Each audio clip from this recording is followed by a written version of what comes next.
We're going to give it just a few more seconds for folks to join. We have a number of people joining at the moment, so as the system brings us all together, I will get started.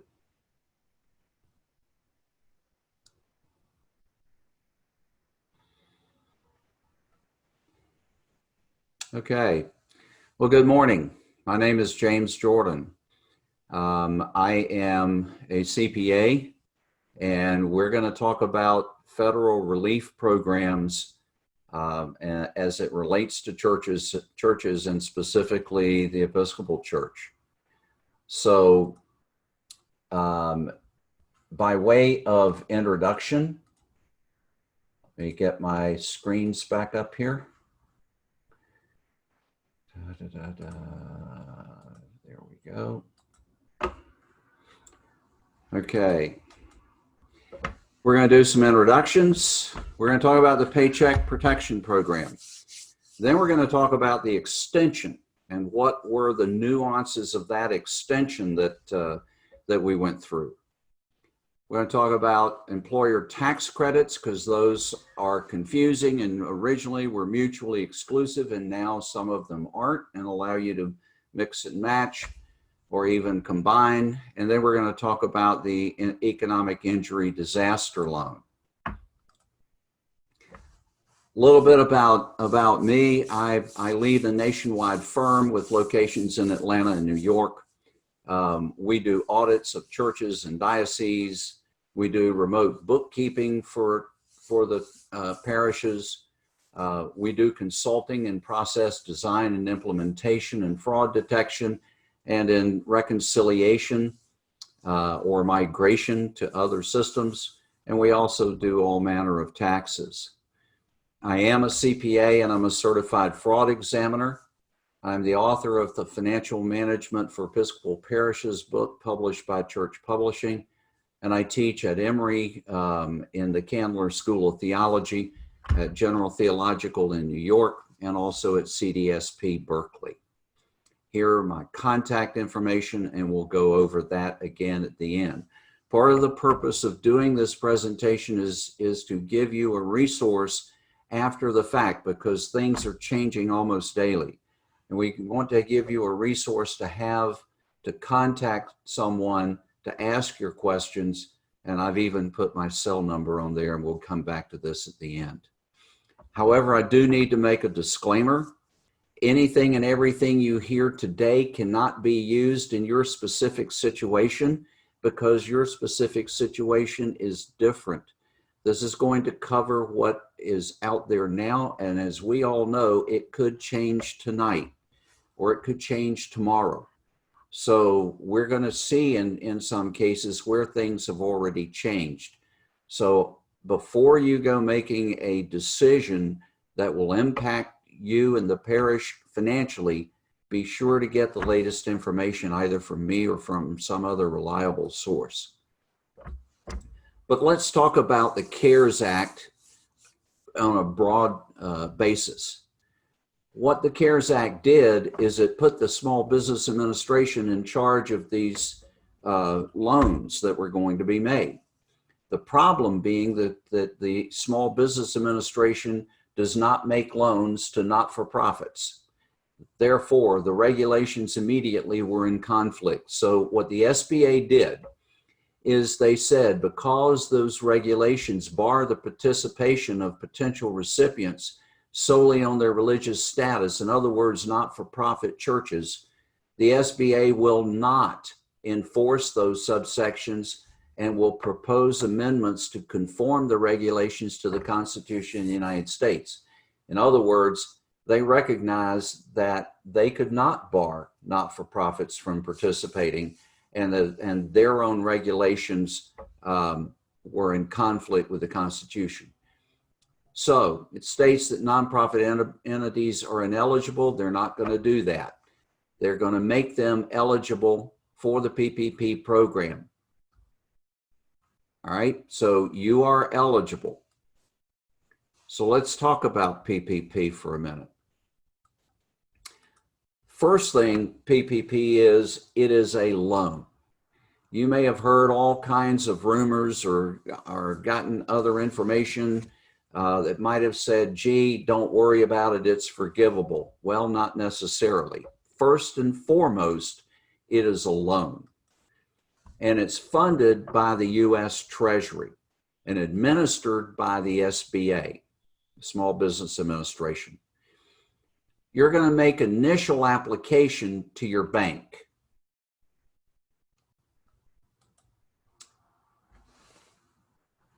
Joe, is this screen being shared? Are you seeing the slides? Yes, it is. Okay. All right. Just wanted to double check that before we went any further.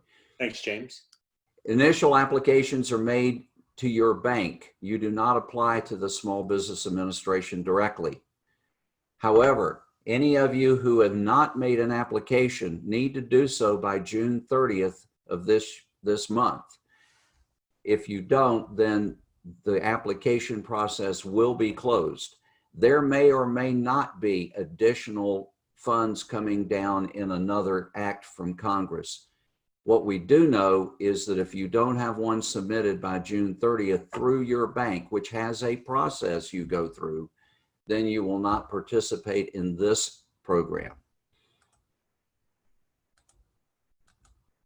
Your bank will then prepare that loan package and send it to the Small Business Administration, who will approve a dollar amount, which may or may not be what you requested, and then return that dollar amount and approval with funding back to your bank.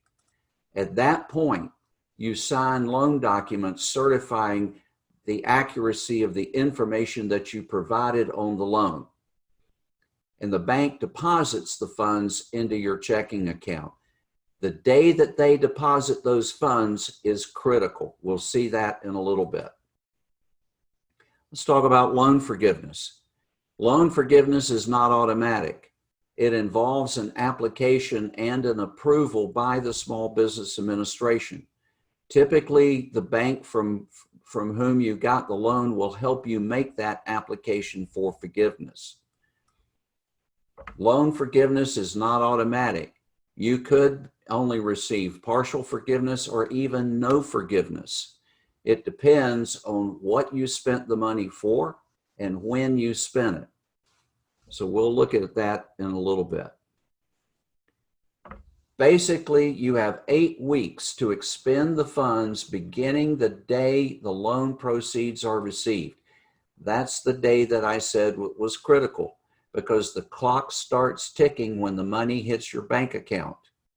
And you account for them with the Treasury within 6 months. Now that has been modified. We'll see that in the extension. IRS has oversight of the loans. So the IRS is going to get involved in doing any examinations on whether these funds were properly expended and whether the loan forgiveness which you would have received is accurately accounted for. One thing we need to know is housing allowance does count as clergy payroll cost. That's going to be important because all cash compensation is subject to a $100,000 limitation. In this case, pay plus housing. So, yes, you can get the loan for housing as well as the clergy salary, but up to $100,000. Beyond that, you will not be able to get any further amount. So if you have a clergy at $60,000 pay and $50,000 housing allowance, the $110,000, only $100 of that you will be able to apply for in PPP. Now, accounting for this is unlike anything we have ever seen. It presents a couple of problems. First and foremost problem is that we record this correctly. And that is, when the bank makes the deposit, you want to be sure that that is deposited in your cash, but it is a loan payable. It is not income. Until you receive your notification of forgiveness or not from the federal government, it is a loan that you owe in its entirety. So we're going to put it on the books as a loan payable. And that way we know how much is outstanding that we have to pay back at the end if we don't get any forgiveness. Assuming that you're going to do that, I would recommend that you make a journal entry taking this bank deposit and loan payable out of unrestricted net assets, or some of you may have it called fund principal, and you put it in a designated fund called PPP designated funds, say an 8,000 account. I'm using account numbers and examples that we would use in ACS. If you're using some other package, the concepts are the same. Now, what that's going to do is it's going to allow us to keep track of how much have we expended out of these funds in this designated fund area without touching how much you actually owe of the loan.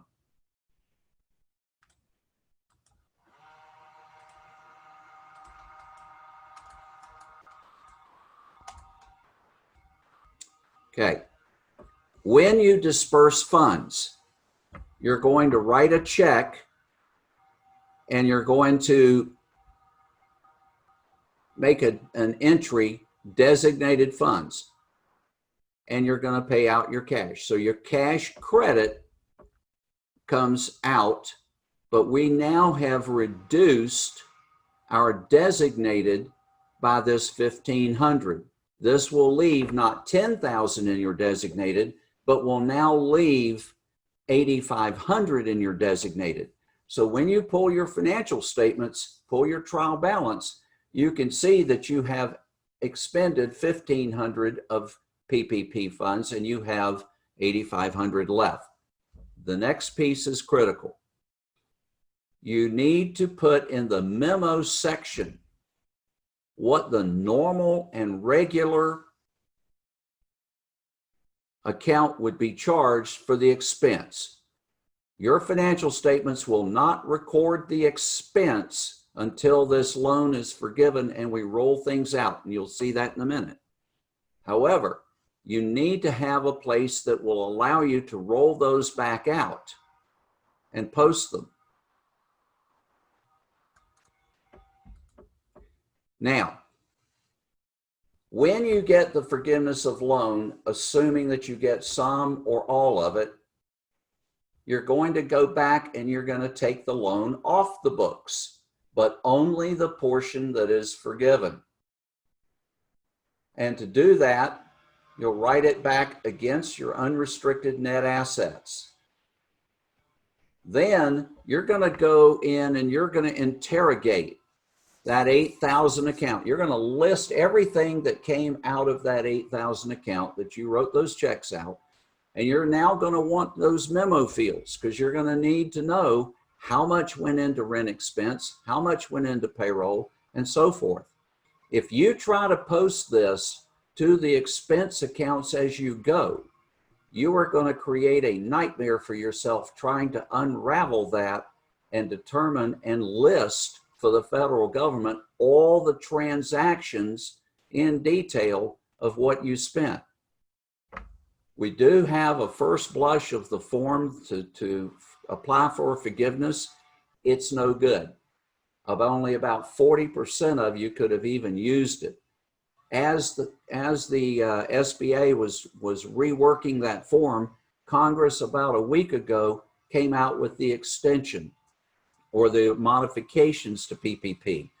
And I'm on a conference call once a week on Thursdays with the Small Business Administration director in charge of this, with the AICPA, with the Treasury Department, and basically SBA has gone back to the drawing board on this form for forgiveness.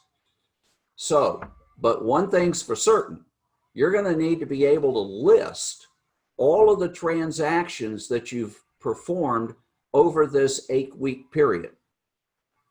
Now, we're going to see later, it's now a 24-week period. So that makes it compounded over 6 months, basically. You've got to find those transactions. I suggest that we go back to the idea that we set up this designated account, one account where things get recorded, and then record them this way so that when you get ready to pull that report for your forgiveness, you have everything in one space. You also have the ability to then post all of your expenses. And then finally, this 8,000 account gets cleared back out to unrestricted net assets or your fund balance once you've done these other two. Now, if this spans the year for any reason, call me, because we have some other caveats that we'll have to make a closing entry and a reversing entry in the next year and so forth. So that's maybe a topic we can talk about later. Here's what it looks like if you look at all three of them at the same time. We receive the funds. As we write the checks, this is how we disperse them. And once we apply for and receive any forgiveness, this is how we close that out, close the loan out and post the expenses. Like I said, if we have to roll into the next year, we may have some additional things we have to do to get your year-end financial statements to look right. So from a practical standpoint, here's what a payroll journal looks like if you were using Paychecks, for example. We have nonprofit wages. We have a laser pointer. We have nonprofit wages. This was an employee of the church. When we have other nonprofit wages, like an administrator, a bookkeeper, non-clergy, okay? Then we have clergy wages and the housing allowance.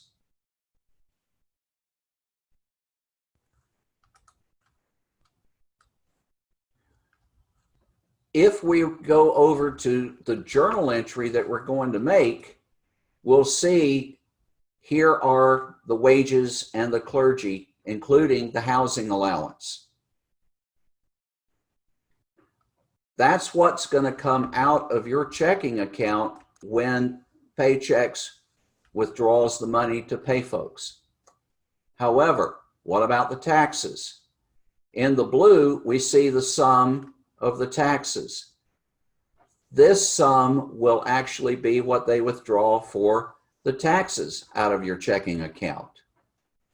What that does is it helps you reconcile your bank account. You now have a journal entry that matches what actually came out of your checking account. And it's in the 8,000 account that allows us to be able to pull all the transactions as needed. And between the two, they add up to your total amount for payroll. So you can reconcile back against your payroll.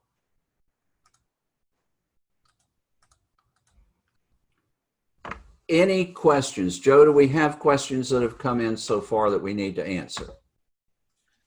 James, the only question we have so far is if we're going to provide a copy of these slides, and we definitely will do that. We also will have this recorded and available as a webinar on our resource page at seepnetwork.org. So we'll make that all available to everyone at the end of the webinar in the chat function, and then additionally in a follow-up email to everyone who registered. And in addition, Joe, we're going to see in a moment, I have some other documents that are a part of this presentation that I will also forward to you so that you can have the supporting documentation that goes with this. Right, and thanks, James. We will also post those along with the link to the webinar's recording, so you can go back and listen to this at your convenience or forward it along to those you know that need it. Right. Okay, let's talk about what happened on this last week or so as they changed things. It's called the Paycheck Protection Program Flexibility Act of 2020.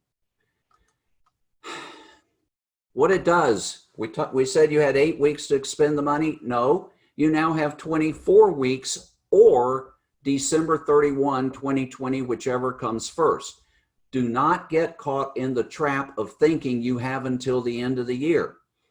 It all goes back to the date in which you received the funding in the first place. When the money was deposited in your bank account, the 24-week clock starts running.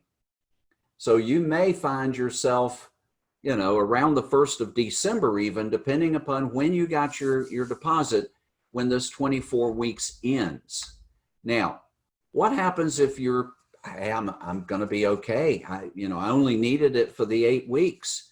Then you can elect to go ahead and close out, make the application for loan forgiveness and say, look, I'm done. I don't need the 24 weeks to expend the money. There may be some strategies around why you might or might not do that, and we'll talk about those in a minute. Now, there is one change that you really need to be aware of. It changed the ratio for expenditures from 75% on payroll to 60%, but it added 2 key words. You now must spend at least 60% for salaries. Before, you could spend 75% and have a little, health care and a couple of other things in there with it. Now, it must be at least 60% for salaries, leaving you 40% for other eligible expenses. Don't get caught by underspending on salaries.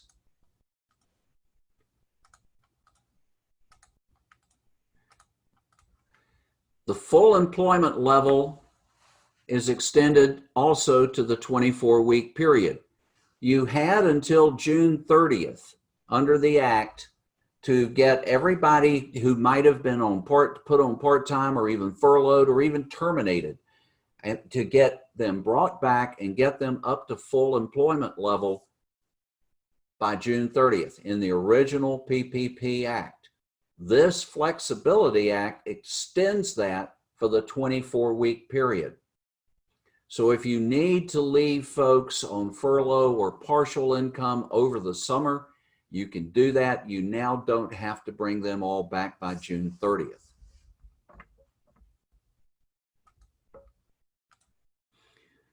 There are new exceptions for forgiveness. In the case of offering a rehire to a former employee to get back up to your full-time equivalency, if they just have found another job or for whatever reason don't come back, there are ways under the forgiveness program to say that. Has the form been generated to do that? No. They're back to the drawing board. This Flexibility Act sent them back to the drawing board on developing forgiveness. If you have not already received your money, if you have not been approved, you are considered to be a new borrower. So if you have not yet applied but intend to apply and do apply before June 30th, your repayment period is now 5 years.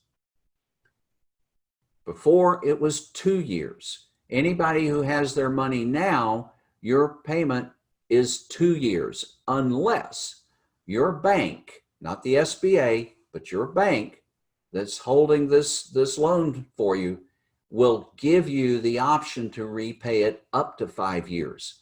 That's a negotiation between you and your bank. So, let's talk about loan repayment.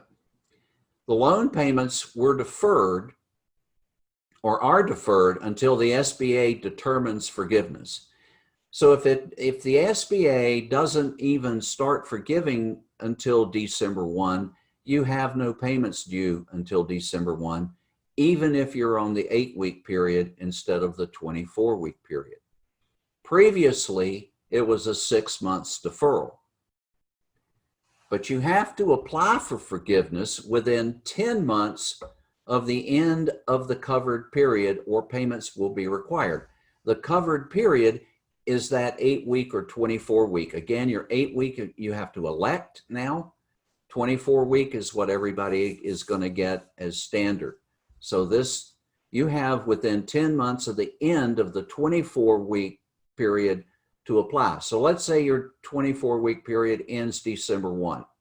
You then have 10 more months to apply for loan forgiveness. Otherwise, they're going to start expecting payment.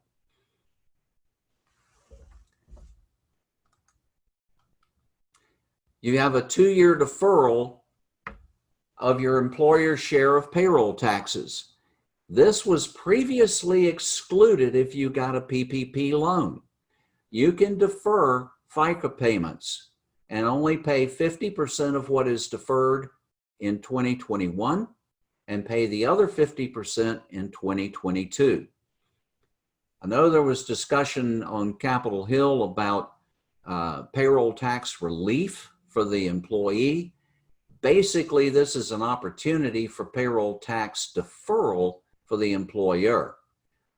Just understand, you will now need to set up in your books a note payable, if you will, for these payroll taxes, just to keep track of how much that is. Can you pay them in the interim? Sure. Can you elect not to do this? Yes, just keep paying your payroll taxes through your payroll service or a payroll department right along. But this is an opportunity to further defer. If you're having cash flow problems, at least defer the FICA portion of the taxes that you're going to pay. Notice it does not defer the Medicare, but it does defer the FICA. Now, the key message on this Flexibility Act is it's still a work in progress. There are no frequently asked questions that you can go to on the SBA website. There is no guidance yet published by the Treasury or the SBA. They're in a scramble mode to try to make all of this up because they thought they had it, and then Congress came out with this Flexibility Act, and now they're back to the drawing board. So stay tuned. Joe, do we have any questions about this Flexibility Act? We have not gotten any questions yet about the Flexibility Act, but feel free to any of our attendees to post questions in the chat room and we will get to them. Okay. All right. Let's look at the employer tax credits, because these were mutually exclusive previously, and some of them still are, but we're going to look at them. There is a chart that is going to be posted on the website. I'm going to send this to Joe, and it's titled New Employer Tax Credits. And there are several.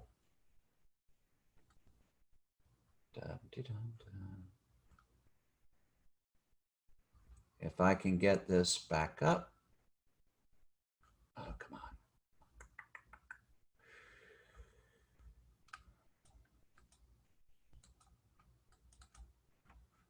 There we go. All right. Looks like this. And this comes straight out of the IRS, and it's just really a decision tree. Can I take advantage of this or can I not? And there is something called the Employee Retention Credit. It's designed to help you keep employees on the payroll. And it is a refundable tax credit. That's part of what's really interesting about this is you can actually apply for and get a check refund of up to $10,000 in qualified wages paid to an employee under COVID-19. And it's from March 13 to 12/31/2020. It's generally available to everybody, and you'll actually make an application, and this decision tree goes through here. Now, you can use that credit to not pay your federal taxes and actually take it as a credit against your federal taxes if you like. And there is a form that you can do that. But this form, a new 7200, is advance payment of employer credits due to COVID-19. So we can look at either quarter from April to December and basically apply for that refundable credit using this form. There are, of course, instructions that go with it. Don't get confused. It really is one of those black and white kinds of things, but it walks you through how to go about getting a check in the form of a refund for your employer tax credits that are under this Employee Retention Credit Act, up to $10,000. Okay?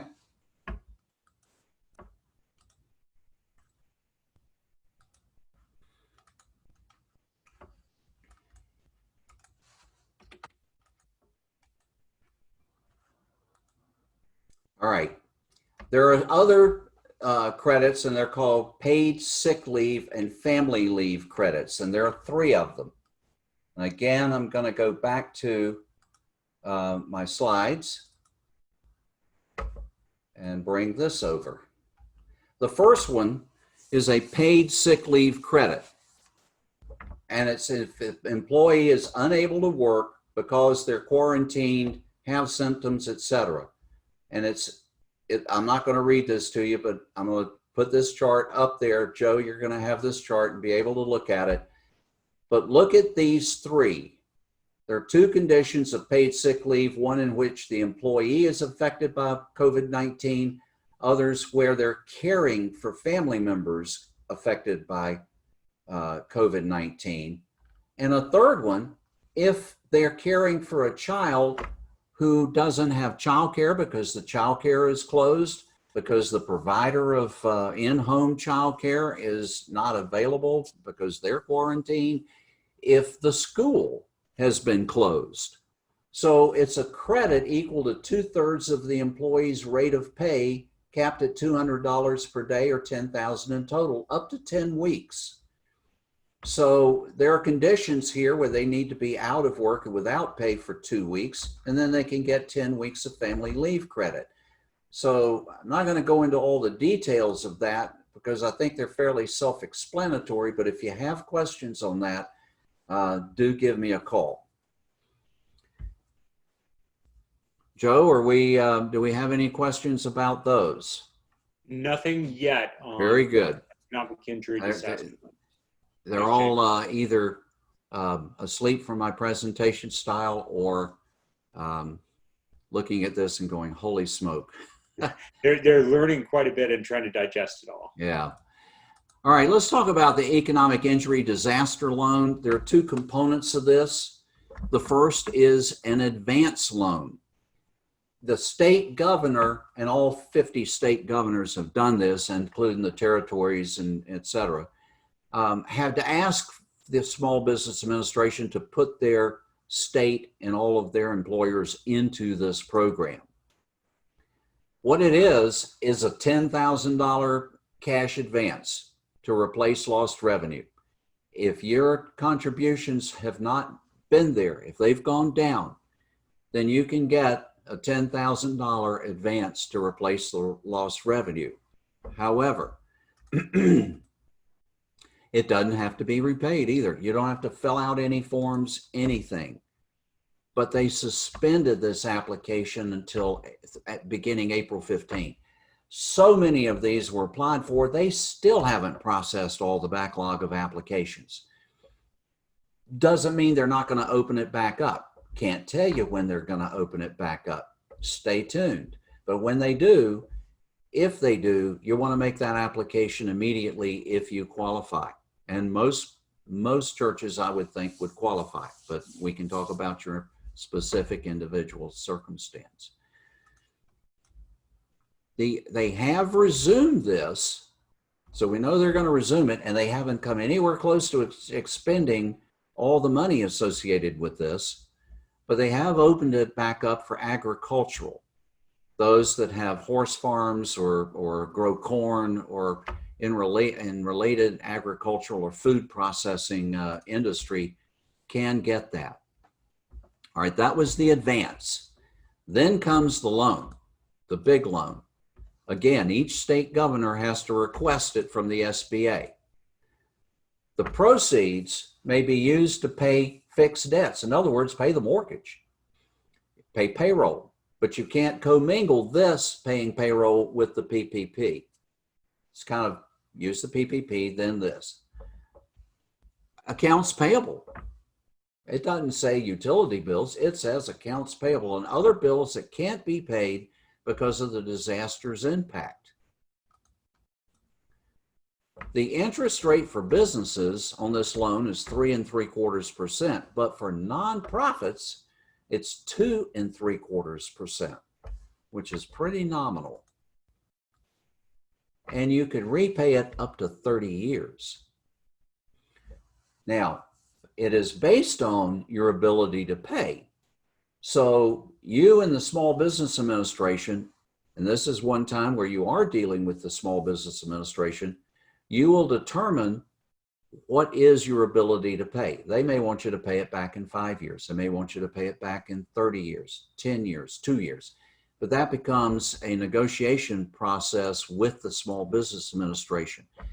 If you think that you would qualify for this or want to take advantage of this, the best thing to do is to contact the Small Business Administration Disaster Assistance Customer Center. And here is the telephone number, and here is also their email address. This is not as quick and easy as the PPP is, but it may be something that you really want to take advantage of for the long haul. Any questions about what we've covered? Okay. Looks like you have wowed them all, James. All right. There are, in summary, there are a number of programs available. Most of them are loans. Some of them are forgivable. And in the case of the advance, it's totally forgiven. But there are deadlines and timing differences, and the government's still working on getting everything to mash together like it's supposed to. Ultimately, at the end of the day, the SBA, the Small Business Administration, is in charge of this. But all the rules have not yet been written. Part of what happened was, in the flurry of activity by Congress and the federal government, they created these acts, then turned them over to Small Business Administration, the U.S. Treasury, and the IRS, and said, okay, you figure out how to make it happen. We're not going to tell you what the processes are. We're going to let you work those into your own processes. Well, they didn't give them a lot of time. So basically what they did was they got the money out there and are still getting the money out there and said, well, we've got a few weeks to write the back end of this on how we have churches and other businesses account for things, and we'll get to that after we get all the money out. Well, here they are, and Congress is changing the rules over and over again. So stay tuned on that.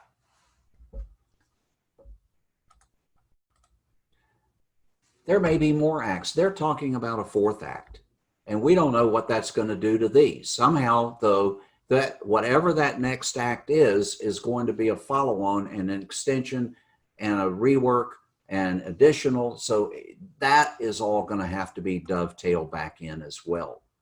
So stay tuned. I see that we have a question about the disaster advance. It does not require repayment. What I talked about in the later discussion was the 30-year loan itself. There is an EIDL advance, which is an immediate $10,000, not repayable.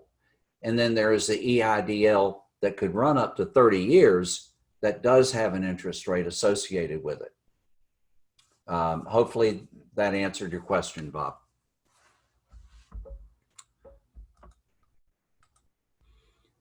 So the issue is, now what do I do? This is a lot of information. And if you haven't heard this now for about the fifth or sixth time, it can be confusing the first 2 or 3 times. So contact me for your one-on-one questions, and I'm glad to answer those because they're going to come up as soon as we get off the phone. And this afternoon, you sit down and start looking at it, or somebody on the vestry asks a question, or the rector or whomever. So here is my website. Here is my email. Here is my office number. And if you happen to get into a situation where you need me immediately, then there is my cell number.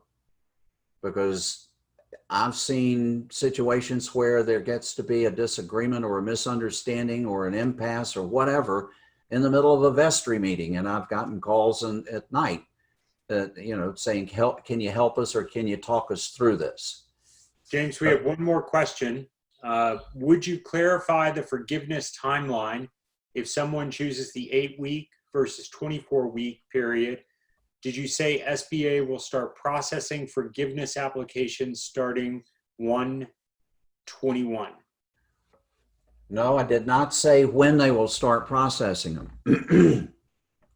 You have up to 24 weeks from the time of your covered period. If you elect 8 weeks and say, I'm done, that's all I'm going to do. I'm okay. I don't need to drag this thing out. I'm done at the original 8 weeks. And you are now ready to apply for forgiveness. The form doesn't even exist yet for you to apply for forgiveness. And many organizations will run out to around July 4th, July 5th, July 10th, and their 8 weeks will be done. I don't think we're going to have a form. If we do, it's not going to be one you can file. It's going to be in draft form. That's how this thing is getting put together. The original form that they put out there was 11 pages, much bigger than your original application form. And it didn't cover but about 40% of the information that you could put down, particularly if you had nursery workers or anybody else like that part-time. So you have 10 months to apply. When they're going to actually get around to processing that application for forgiveness, they have not said. Did that answer, Claudia? If that didn't answer your question, then please chat back in and let us know. And we have another question. If you apply for forgiveness and all is not forgiven, can you reapply following more allowed expenditures? Don't know. They have not said. I would make every attempt to make that first application accurate, which is why I want you to account for things the way that we showed you in those journal entries, so that you can put all of those expenditures in one place and then print them out and sort through them and make sure that we capture those expenditures and make that application with that attached to it and be accurate with it the first time. I'm not sure that they're going to have much appetite for a reapplication. So we're going to try to do that correctly the first time.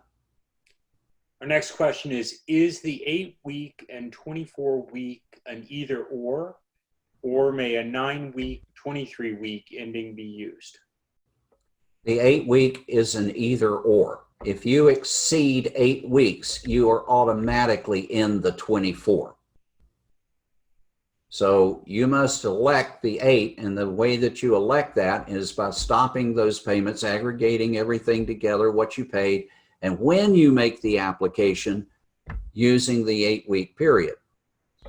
But if you extend 1 day beyond the 8-week period, you are in the 24-week period.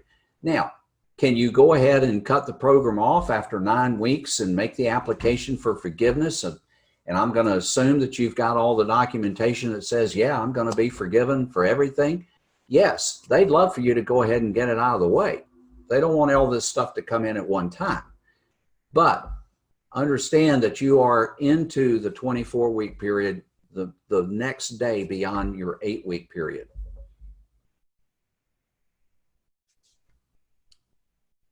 Did that answer your question? Well, that's the last question that we've gotten. Any other questions that are out there? Give it a couple of minutes here. James, any closing thoughts or words? We're fortunate that you've joined to share your wisdom and your insights. We have your website, your email, your office and cell phone. Thank you so much. We are grateful that you provided those. Do you know if you'll be updating your book, The Financial Management for Episcopal Parishes, anytime soon with an appendix on this issue? I'm not probably going to amend the book for that, but I am working on documenting a lot of this, but it keeps moving. And there may be a supplemental set of material or whatnot.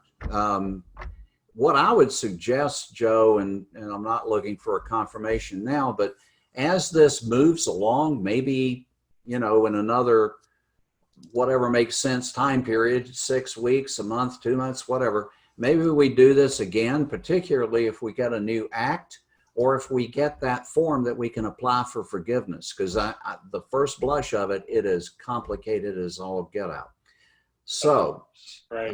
Let me just offer that I'm more than willing to come back and do something like this again. And of course, I am grateful if I'm able to work with folks one-on-one as well and provide that resource. James, we will certainly be taking you up on the offer, and we will have another round with you in the next month or two as the developments warrant. Obviously, everybody has access to your contact information. We will be posting this webinar along with the materials that James mentioned on our resource page. It is listed over in the chat, seepnetwork.org/seep-resources. It should be up by tomorrow morning at the latest. If you need anything else, please don't hesitate to reach out to us at info@seepnetwork.org, and I'll type that in real quickly. And we are grateful again to James for sharing today, and we look forward to having him back and sharing more of his insights as the acts continue to evolve, the regs continue to evolve, and everybody is facing these changing things that we have to deal with as parishes. James, any closing words? No, it's interesting times. There have been folks who have looked at this way when we talked about how to post things in our last call on the 4th of May.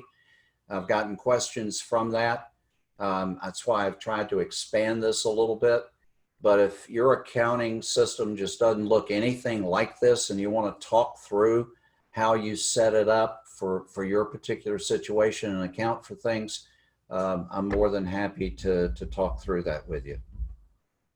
That's much appreciated. And James, thank you again. Thanks to everyone who attended, and we will be in touch through email with our future panels. Also, if you know folks who would benefit by this, please send them to our info page, to our resource page, and they can access the webinar and the materials James mentioned earlier.